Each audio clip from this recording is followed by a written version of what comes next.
everyone. Welcome to School After Hours podcast, where we talk about all things related to out of school time programming and education.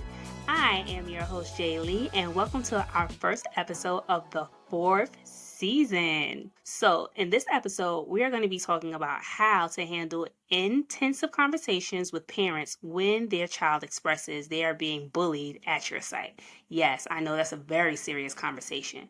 To help us have this discussion, we have a returning guest who is a bully prevention coordinator, entrepreneur in the out of school time space, motivational speaker. The list goes on and on and on. Our guest today is Mr. Nathan Houston, hashtag Mr. I Am Impact. But before we get into our conversation today, I have a little disclaimer I got to share with you. So, as we were editing the show, we noticed that there were some problems with the sound. We went ahead and tried to fix it the best that we could. But the good thing is, the conversation is great, so the longer you listen, you don't even notice what's going on in the background. Well, with that being said, let's go ahead and jump into the show. Hello, sir. How are you? I am amazing, and how are you? I'm doing pretty good. Well, for those that may not know you, Nathan, go ahead and introduce yourself and give them some background information about you. Absolutely. My name is Nathan Houston, and I am the founder and CEO of I Am Impact, which is a nonprofit organization that focuses on social and emotional learning and restorative justice. And we also provide keynote speeches as well. In addition to that, a little background about me. Born in San Francisco, California, raised in South Sacramento, California. I started off as a participant in after-school programs, from a participant to frontline staff, from frontline staff to a site coordinator. I'm a coordinator to a director, the director of professional development for our organization called Center for Fathers and Families, where I spent 18 years of my life, which is a long time, but 18 years there working and giving back into various communities here in Sacramento. And so I'm excited to be here on this podcast. Let's get it. Awesome. So glad to have you back. So in this conversation, I want us to go ahead and jump to Community Corner to go ahead and get us started. Community Corner is a segment of the show that allows guests or myself to share tips, advice, or information on a specific topic with young people, families, or community members. Without further ado, let's go ahead and get into our Community Corner conversation. So Nathan, here's my Community Corner question for you. What are some important questions for a parent to ask when their child experiences bullying at a program? Appropriate questions. I think there are a couple things. I think one, asking, the school, is there a policy on bullying? Because we know based off of the city, state, right, location of the program, there may be different policies and procedures as to how young people deal with bullying. I know specifically when I was trained in Oveus, Oveus is a bullying prevention curriculum. When we went through our certification process, one of the things that they shared was that some states may have a law regarding bullying, and so it's important to make sure that school districts or individuals do their due diligence when it comes to defining bullying and what that may look like. And so what I would be asking, is there a policy on bullying within the school district? Awesome.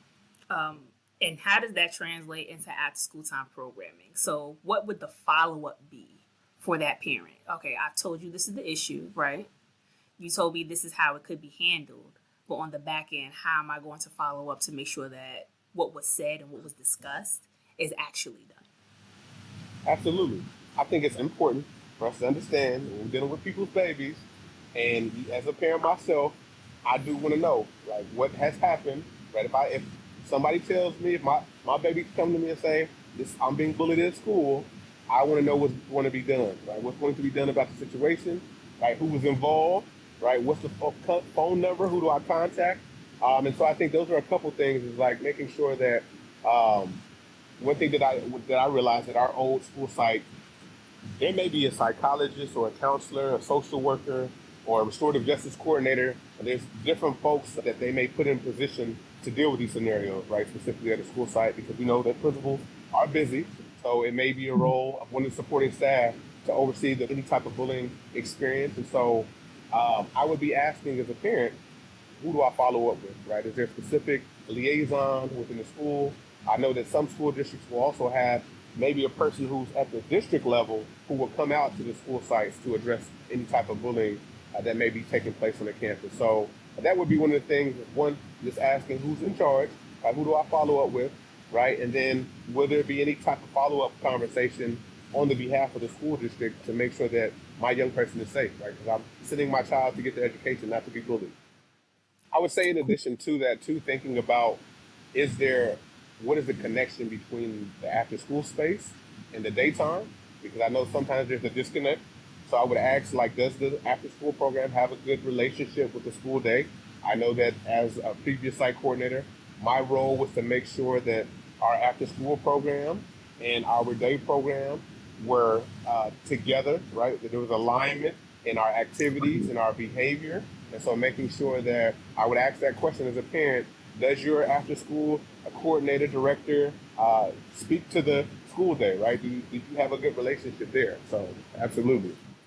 Yep, yep. All right, so that wraps up our community corner. We're going to go ahead and transition into our interview questions.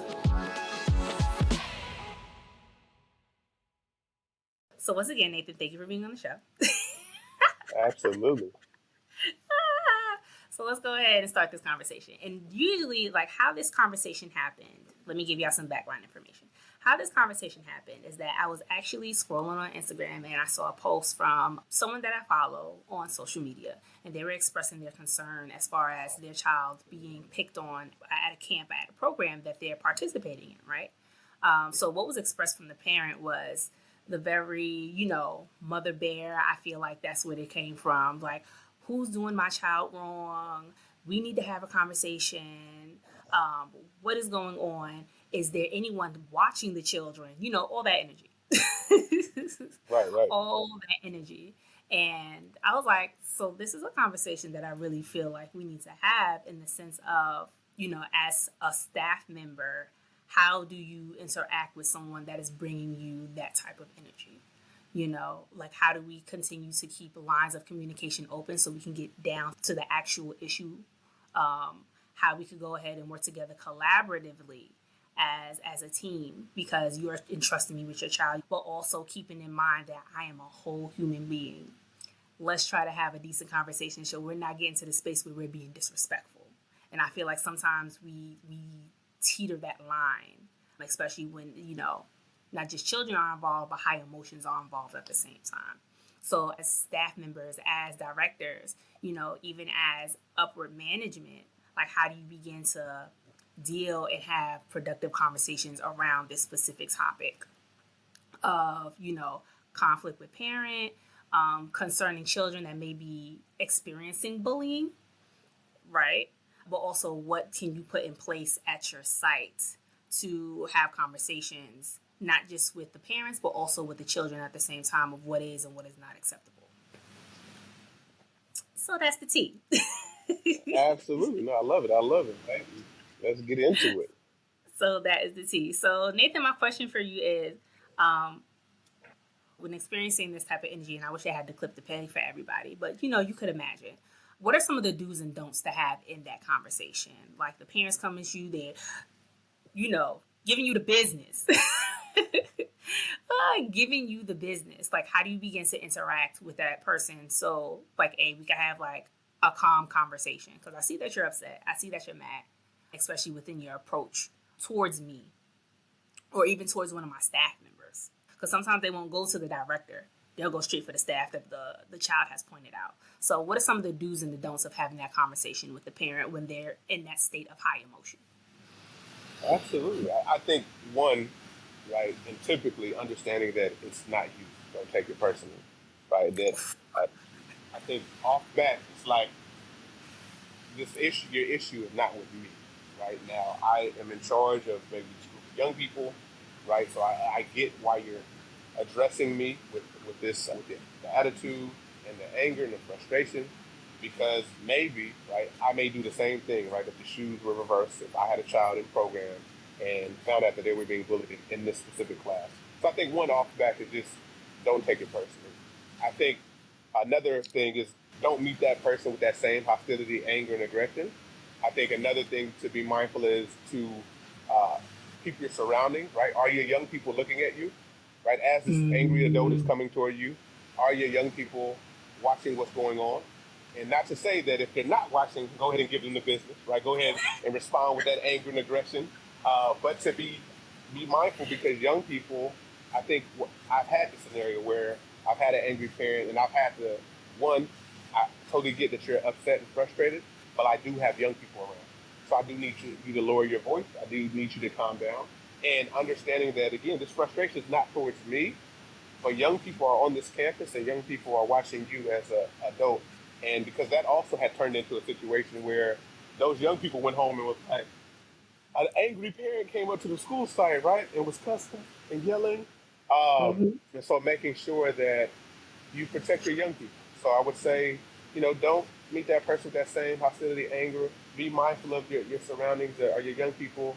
And if you have, I would say, me, I have tough skin, right? So I can take an angry parent coming at me, but if you're a person who is like, no, I can't handle that, then I think you need to immediately say, I apologize to you for what happened to your young person, because I think that's what initially parents want you to know that there's a problem, but then they Mm-hmm. also want to see if that you care, right? So Mm-hmm. it's like off back, I apologize that this happened to your young person. It shouldn't have happened. They shouldn't have been bullied, right? And I'm going to support you, but I do need you to calm down, right? Like this, Mm-hmm. your issue is not with me. Take a breath. Take a breath. Inhale, exhale. Please, please. Inhale, exhale. But to go back to what you said, that there are not just children watching, but there's other people watching, right? So based on your reaction, you have to make sure that that individual, as a person on staff, they're not pulling you out of character, right? Because at some point you might not be penalized for what that person said, but you'll always be penalized for how you reacted. So there's something Absolutely. that has to go through your mind as you're taking in all this energy and all this information that's coming at you all at once. That's coming at you all at once. How to productively deal with that situation, but also as someone that's dealing with that as a parent, like being in mind, like have there's nothing wrong with you being upset. I'm completely saying like that. You should not be upset. Like I would not dare tell you anything like that. But also knowing that you're in an environment that there's other people watching you as well. So it also reflects on how people may perceive not just you but also your child. So that's Absolutely. something to keep in mind, like specifically how you're reacting to each other. Go ahead, Nathan. I feel like you had something to add. But no, yeah, I definitely, my wheels were turning, because I was going to also say that I think this goes back to the very beginning where we talked about what is your policy, asking after school folks, right? What is your policy on bullying, but building relationship.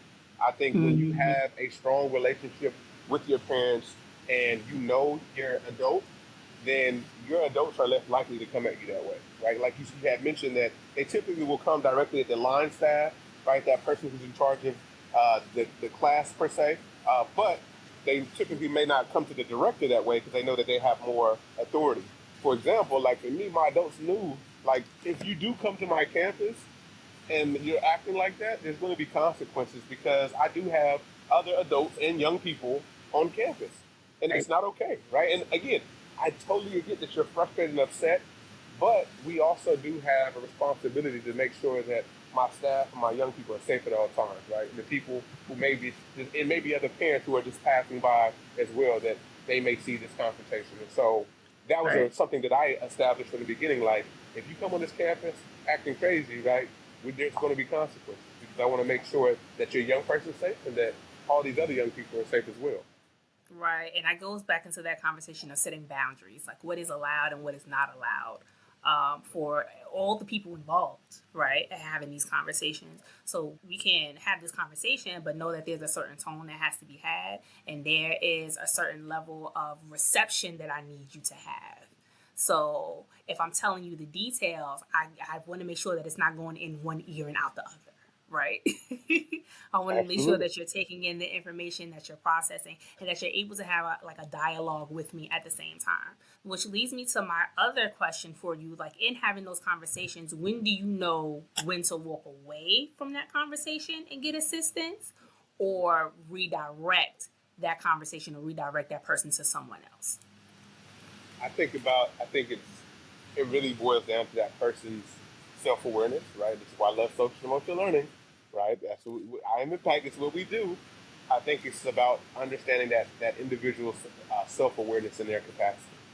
Because I think Mm-hmm. when we think about the individual on the day, there may be a lot going on. So depending on one day I may be able to handle this angry parent, the next day I may not be able to handle that because of the severity of what I have going on around the circumstances that are going on. So I think one is just being self-aware. It's like, how am I doing today? And do I have the capacity to deal with this parent?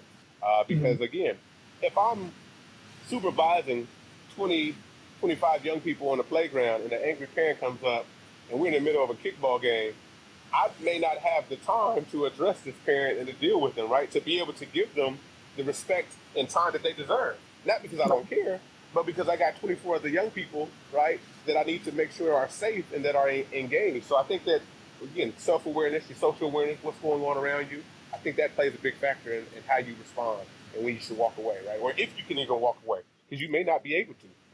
Right. Right. That is true. But we backed up against the wall somewhere. Somebody help. Somebody help. Help me. Help me.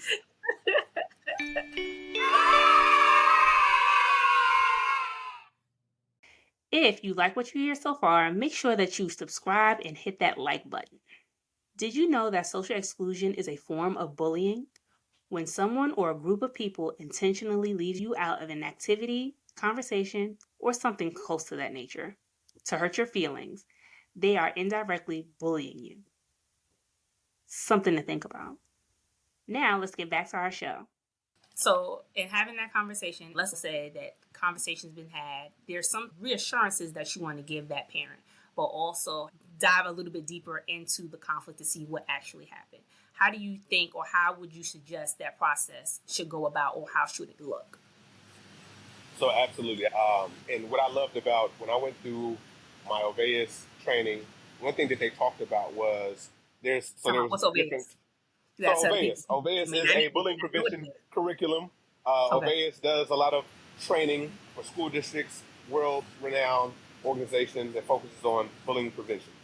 And Okay. one of the things that they talked about during our training was on-the-spot interventions when you see bullying, follow-up conversations when you're dealing with bullying, and when you're addressing parents. So one of the things that they talked about was making sure that parents understand that there will be consequences for young people who have been bullied, right, or Mm-hmm. who is doing the bullying, but Mm-hmm. also very clear that you cannot deal, you cannot share what those consequences may be, right? So understanding that, let them know, I understand that your child was bullied, but I can also assure you that we will address the bullying and make sure that it doesn't happen again.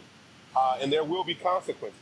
You don't have to share what those consequences will be, but as a parent, I do want to know that something's being done so you can assure them that, hey, there will be consequences for this behavior, and we're going to address this, and then also setting a time to follow up, right? So it's like, now I've addressed the bullying.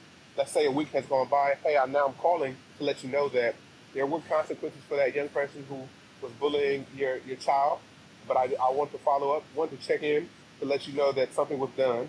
Also to see how you're doing, right? To see how your young person's doing, and if there's any other news or additional information that maybe wasn't shared from the beginning.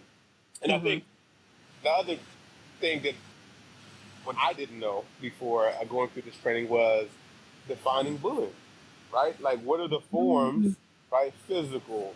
There may be bullying when it comes to cyberbullying, sexual bullying, right? There's these different type of forms of bullying that may take place, and making sure that it fits the requirement. Because I've also had parents who share that my kid's being bullied, and then when we get back to it, those kids are going back and forth. Where it's like, that's not bullying, that's teasing, right? These kids are going Mm-hmm. back and forth, and maybe that last person got caught sharing something, right? So it's like, I got caught saying something out loud, but we were going back and forth, so now they're bullying me. Mm-hmm. They were very clear that going back to, again, has this been identified and defined as actual bullying? So I think Mm-hmm. that's another clear point or distinction that needs to be made. Is like, is that young person being bullied? Is that imbalance in power? Is it happening consistently throughout program? Because sometimes we can just say, oh, this is bullying. And it's like, well, this is the first time I'm hearing about it. Right? Right. Right. That child went home and told you, but they was here all day. All day. And based on Never knew what it we've happened. seen, right, and based on what we've seen in their interactions, like everything was fine. We didn't have a peep or a clue. But now they're being bullied and it's being addressed by the parent, but we never got wind of that information based on the child advocating for themselves. Absolutely. And I think that goes into another component of a program, right? What is your program culture?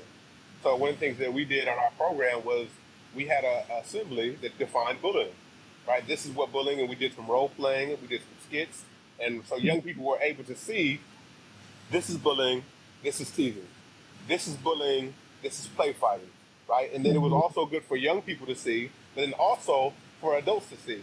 And I'm gonna share with anybody, right? When you watch this, when you define bullying on a programmatic level, right, where staff understand what it is, young people understand what it is, you initially are going to have a lot of cases of bullying because now young people understand and know what it is and what it's not.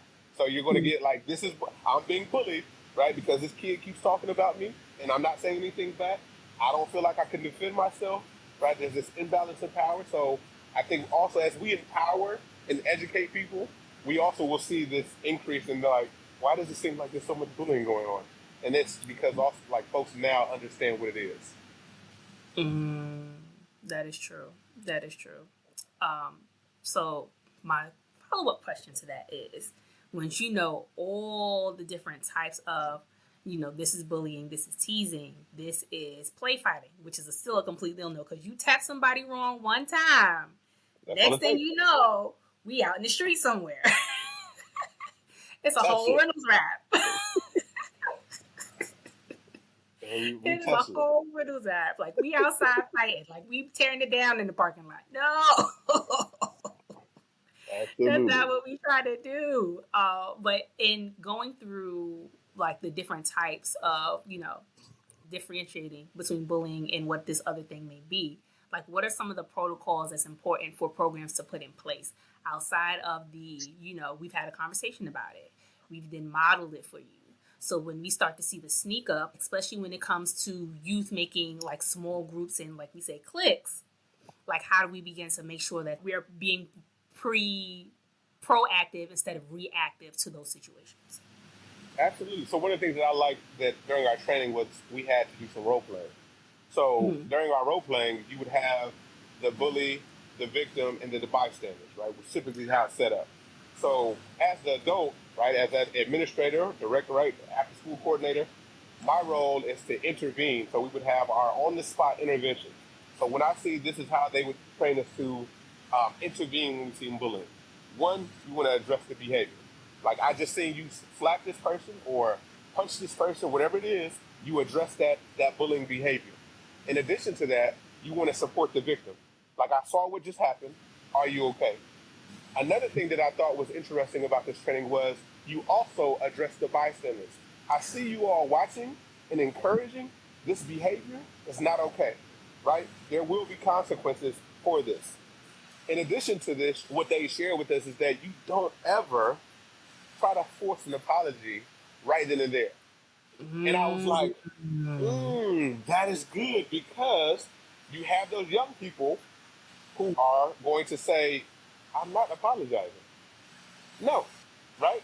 Who are going to challenge your authority right then and there on the spot. So now you're in a dilemma. You have this victim, this poor victim who's just been bullied in front of all these bystanders, and now you're challenging this bully's behavior, right, in front of all these people. Now you're challenging their street cred, if you will, right? Right. So now what we need to do is what they talked about was you just let them know, like, I'm going to address the bully, I address the victim, I address the bystanders. Then you also, if the victim is okay, right, if you can find a classmate or peer to maybe walk them to your office or walk them to their class, but you address that victim, you take the bully with you, and we're going to, call home, but there's steps that we may have set in place to address this behavior, but there's clear consequences. This, again, lets the bystanders know that there was an immediate consequence, that it's not tolerated, and lets the victim know that we're not going to allow them to be bullied during the program. I thought that this was interesting because one of the things that they shared is that typically what happens is the bully addresses the victim is not addressed. We grab that bully and we say, come on, come with me. Not okay, right? Mm-hmm. Come with me to my office. This victim was never supported. This victim feels lonely, feels scared. So how do we make sure that we support and address this behavior? So we identify the bullying behavior, we pull that bully with us, but we're also going to follow up with that victim after they get supported to that classroom, to the office, right? And then what we do is we do a follow-up. So we Mm-hmm. follow up, let's say a day, 2 days later, you talk to the victim, hey, I want to make sure that you're good. Has anything else happened since that time? This also shares with the victim to let them know that we don't tolerate this type of behavior. And it's okay to not be okay, and that I have your back. Because too often, within the educational space, it's typically the young people who have all the disciplinary issues that we're spending a lot of time, right? We're spending a Yeah. lot of time with. And Mm-hmm. people, young people who are doing what they need to do, feel neglected. Like I show up every single day. I'm never a Right. problem. I do my homework. I participate in the activities. I never Right. get supported, right? It's typically the folks who are showing this negative behavior. So in this process and this approach, I thought that there was one profound, but then also interesting is that we address everybody involved, and we let them know that it's not going to. And then we also follow up with the bully as well, right? As we're supporting them, because the goal is not to eliminate bullying, because bullies. Sometimes we have those policies where it's zero tolerance for bullying, and what Mm-hmm. do? We just you're suspended, you're kicked out. That Mm-hmm. doesn't change that young person's behavior. Now Right. they just maybe in the streets bullying somebody, right? Now they join a gang and now they got maybe a gun and they bullying somebody. But this process allows us to go deeper and to follow up and to also figure out there may be a need that's not being met within this bully, right? Mm-hmm. And then also with the victims as well. And then we follow with the bystanders. Like if I catch all of you doing that again, that behavior again, there's going to be consequences for you as well because that's encouraging the behavior.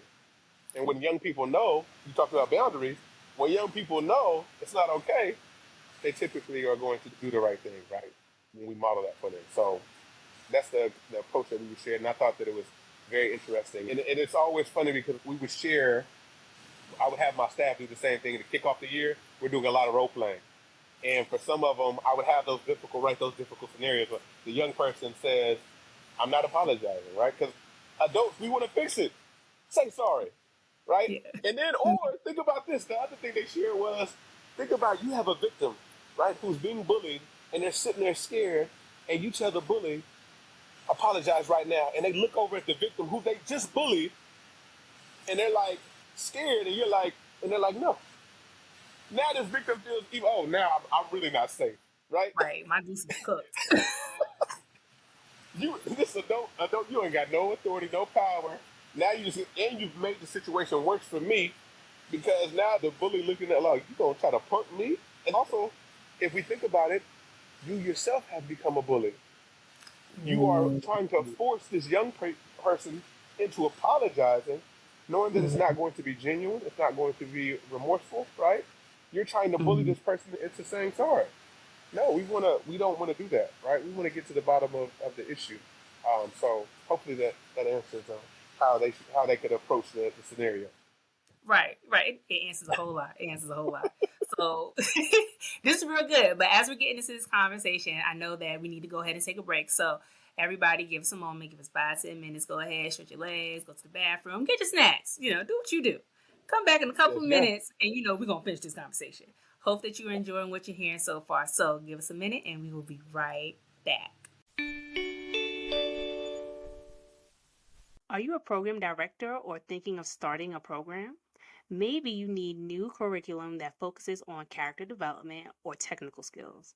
Maybe you need help establishing effective program logistics to have an impactful program culture. Or overall, you just need a program evaluation. Well, School After Hours Consulting is here to help. Contact us at sahconsulting.org, and our contact information is in the show notes. Hope to hear from you soon. Hello, wonderful, beautiful people. Welcome back. Welcome back to the show. We have Mr. Nathan Houston here. I am Impact. We are sitting here talking about dealing with conflict when it comes to parents and bullying with children. So we dived into a lot of things, a good portion of stuff. So where we left off was like supporting the child, that the victim, and then following up with them. But in the second part, I want us to go ahead and talk about how do we begin to address the behavior of the bully. Like was mentioned before in the conversation, there might be a need that the child is not getting met. So how do we begin to get to the bottom of what that child may need to begin to reverse this behavior? So Nathan, let's go ahead and start there. So we've touched on how we can be supportive to the child that is doing all the things possible, but is having this encounter with negativity, right? And letting them know that we've seen them, we've heard them, we're doing our due diligence to make sure that they are still feeling safe in this environment and that they want to participate, but they are being reassured that, we're handling it. Like we got you. Okay. Don't feel like that we are not here to support you. Like we got you. We're going to deal with this. So in the other side of the fence, how do we begin to deal with the behavior of the child that is potentially doing the bullying? Because like you said, there may be a need for that child that's not being met. Absolutely. I truly believe that one of the most underutilized tools is intentional dialogue.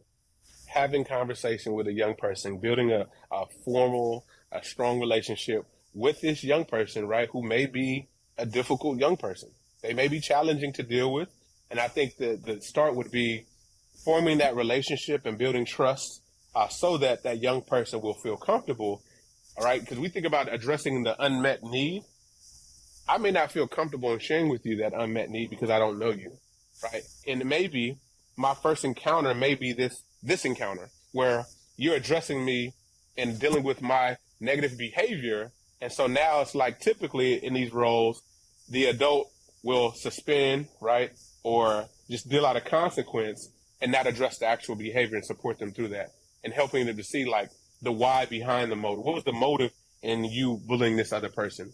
So I think that forming a relationship with this young person would be ideal so that this young person feel more comfortable and safe around you. And then being able to peel back that layer or layers, right, with that young person on like, hey, I noticed that, maybe they may have a father that says, I noticed that you have a history of bullying young kids or bullying your peers. I think it start there. Starts with a relationship and some intentional dialogue. What I do know is when young people feel supported, when young people know that you care, they begin to let down their guard and will share. I've had young people with those tough shells, low, I'm hard, I'm not talking to nobody, no, I'm Mr. Nate, suspend me, right? Send me home. But then I realized as I built that relationship and not holding, and I think I want to pause and note this, young people are bigger than their actions, right? And I think that those incidents don't define those young people. And too often in our educational spaces, whether it's after school or during the day, we will allow these negative experiences to define young people and put them in a box. That's a challenging young person. And let's be very honest.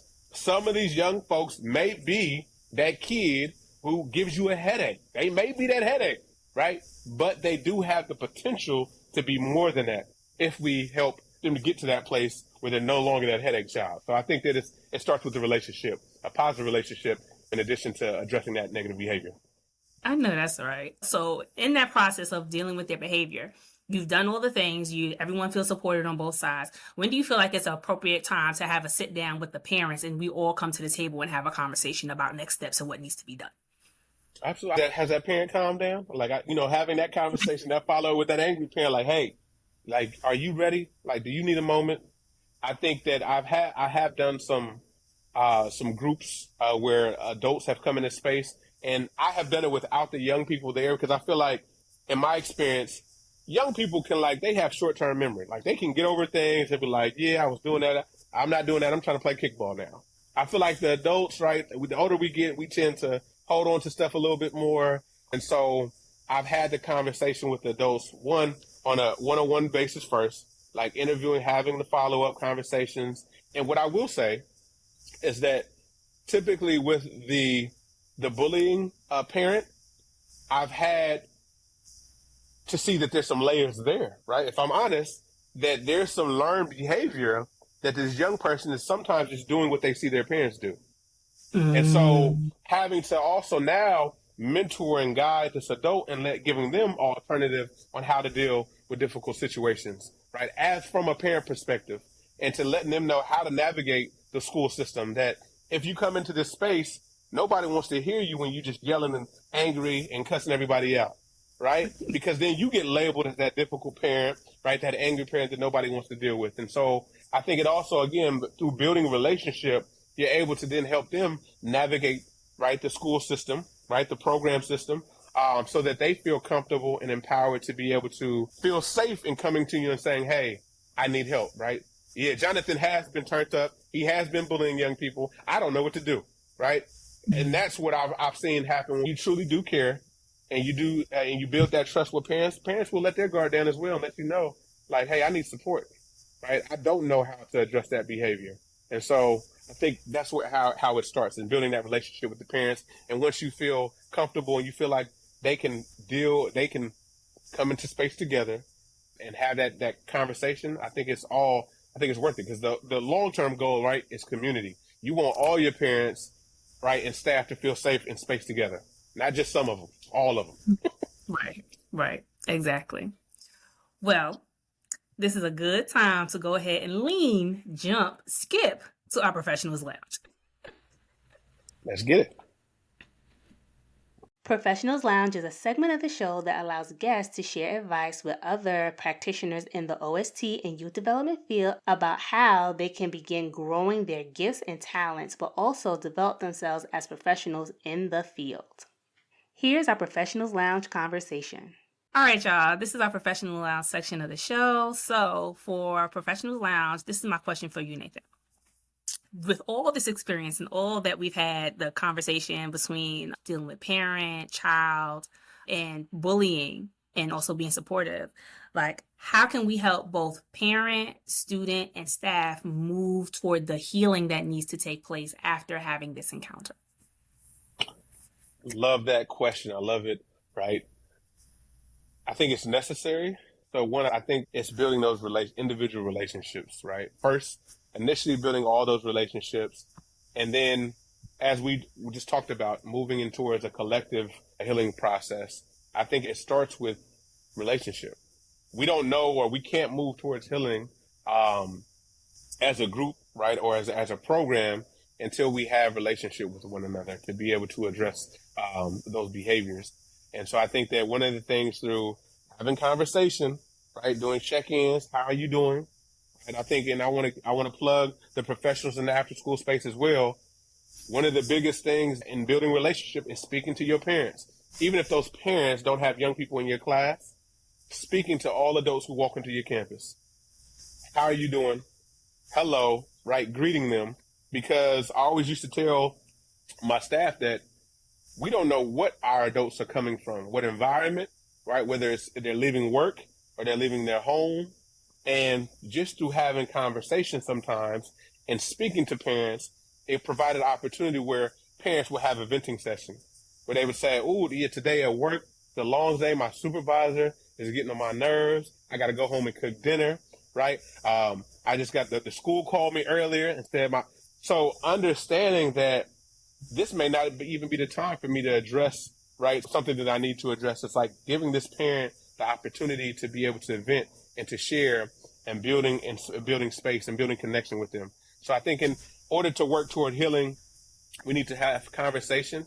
And then as we build through conversation and building relationship, as parents begin to let down their guard, staff begin to let down their guard, asking the question, what do you need from me? I think as a supervisor, it's my role to ask the question, what do you need from me? When we talk about healing, and when I say healing, I want to define this as that putting things as right as possible, right? Not making things perfect, but in order for the staff to heal, in order for the adult to heal, the young people who are involved, both the bully and the victim, we all need to help to work towards making things as right as possible.